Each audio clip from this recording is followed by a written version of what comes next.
lovelies. I am so sorry for the long hiatus. This pandemic has turned a lot of our lives upside down, myself included, but I'm just now getting back to everything I love to do. So this piece definitely stands out amongst my other portfolio pieces. I don't usually paint subjects that are this exuberantly happy, but this pandemic filled so many of us with fear and existential dread and feelings of just general unease. So I wanted to put my focus on the exact opposite of that and honor somebody who brings sunshine into existence with every one of their breaths. So this is my portrait of the iconic Jonathan Van Ness. And if you are unfamiliar with who that is, they are one of the stars of Netflix's Queer Eye, and I absolutely fell in love with them. JVN is such a force for radical self-love and living life with passion and intention, and they just add sparkle everywhere they go. And during the pandemic, I really wanted to focus and draw my attention to the sparkle.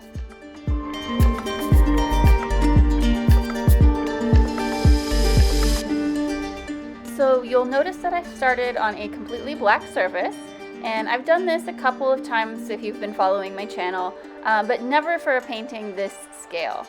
And I find that I really do enjoy building up my values from the purest dark to the lightest highlight.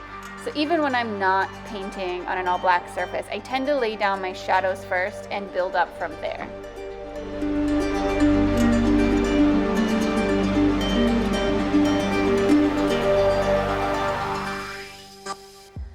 Another really fun but challenging element to this painting was that I added 3 massive flowers of different species, and I have no idea how many petals total, but these were very intricate flowers, and it was super challenging to build them all up. I think painting the flowers on the black background was super fun because once I laid down their really bright colors, they just really popped against that background. And because the background was so much negative space, I could really focus just on the flowers and what I was painting at that time. And I really did enjoy that experience, and I think it's fun to watch when I watch it back to kind of see something so beautiful and colorful come out of something so dark. And I think that's part of the fun on painting on a pure black surface.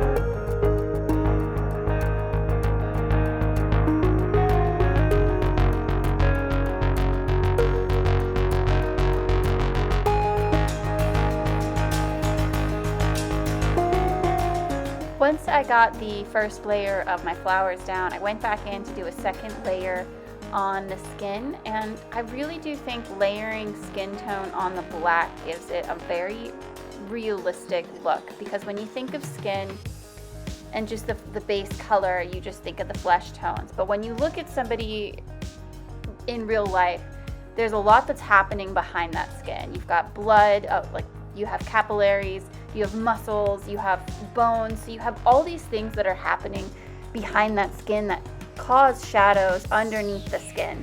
So having translucent layers of skin tone on top of the black surface, I do think adds an element of realism when you're painting portraits. So if you haven't tested painting portraits on a black surface, I do think it's a really fun exercise in building up flesh tones. Highly recommend.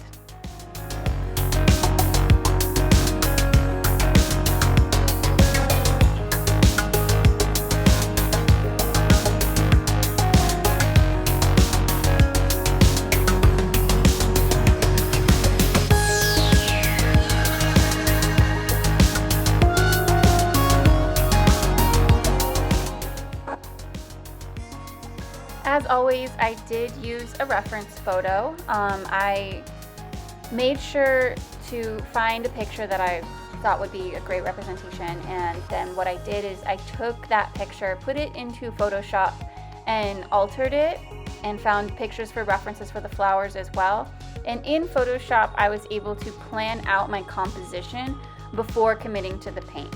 So if you've got a really big painting or something that you want to do really well on and you're just not sure, I always put my things into Photoshop first and play with the composition quickly there, play with the lights, play with the values, and really get it solid before I commit to painting it on the canvas.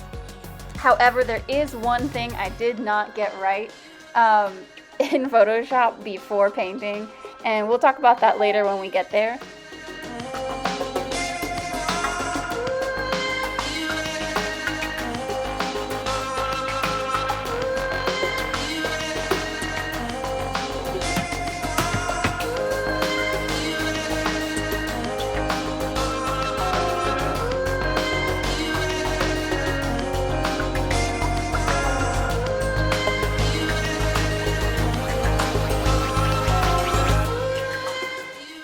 Section, I'm going in and doing the second layer on the flowers, and you'll notice I only did second layers on the purple flower and the pink flower.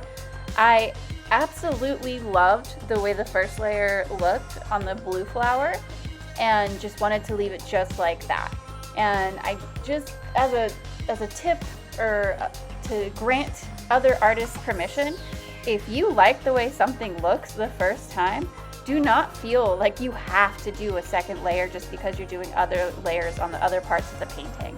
If something is exactly the way you want it on the first try, just leave it alone. There's no sense in like overworking something that you are already 100% happy with.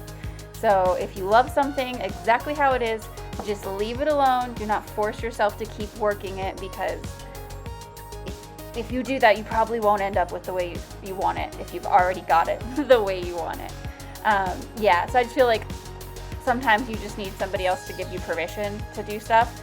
So this is me giving other artists permission that you do not always have to do a second layer if you already love the way something looks on the first layer.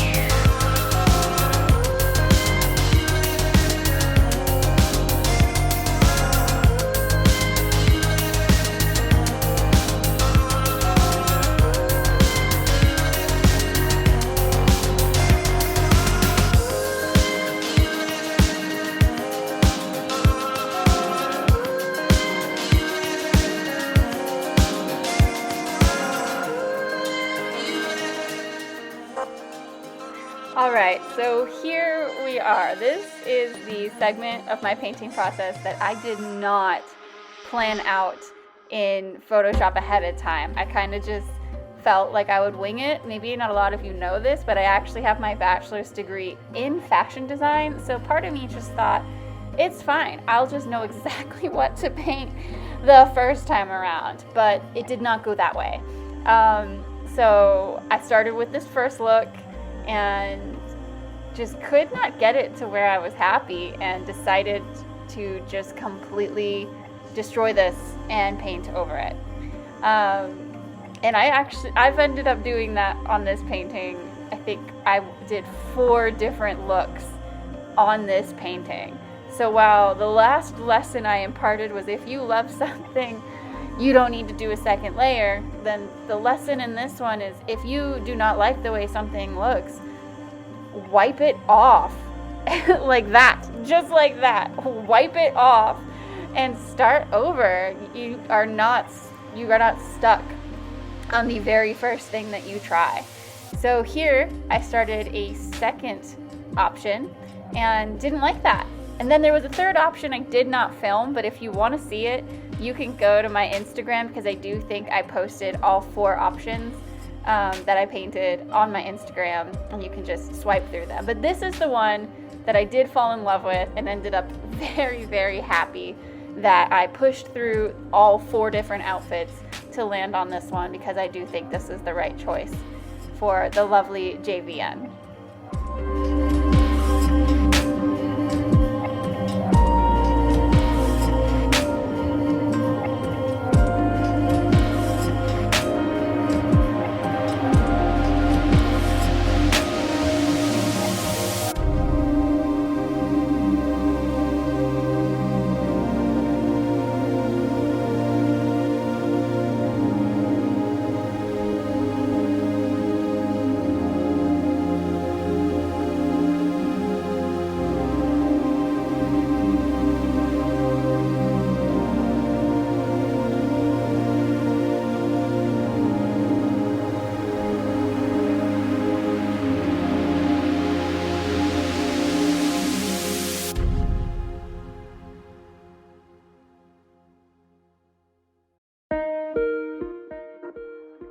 If you are a fan of Queer Eye or of Jonathan Van Ness, then you will understand how important it was for me to get the hair to be absolutely flawless.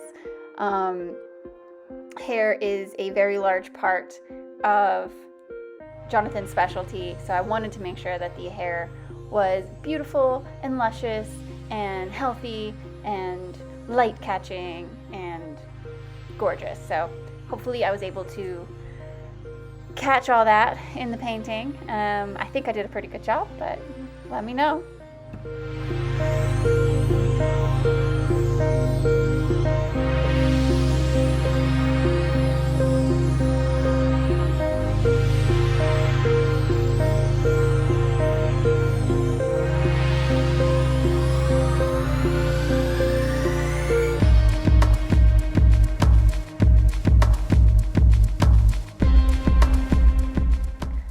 This part of the painting was also not part of the original design, but now that I've painted it, I could not imagine having the painting end up any other way. Jonathan is just such a magical human being, and you can almost see the sparks of magic radiating from them. So once I finally decided on this gorgeous multicolored sequin top, it was just obvious that there needed to be multicolored magic orbs to complete the painting.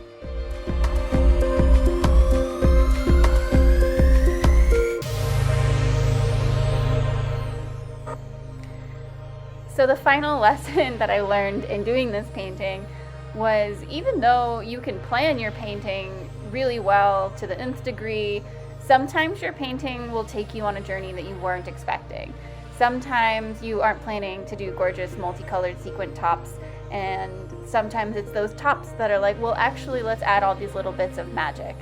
So don't box yourself into anything. Let your creativity do what it needs to do, and have fun. Just have fun with anything you're doing, because it can be super stressful, but art should always end up being a fun thing at the end of the day. So thank you guys for watching. Please go ahead and subscribe, and you can find me on TikTok and Instagram, and I'll talk to you guys later.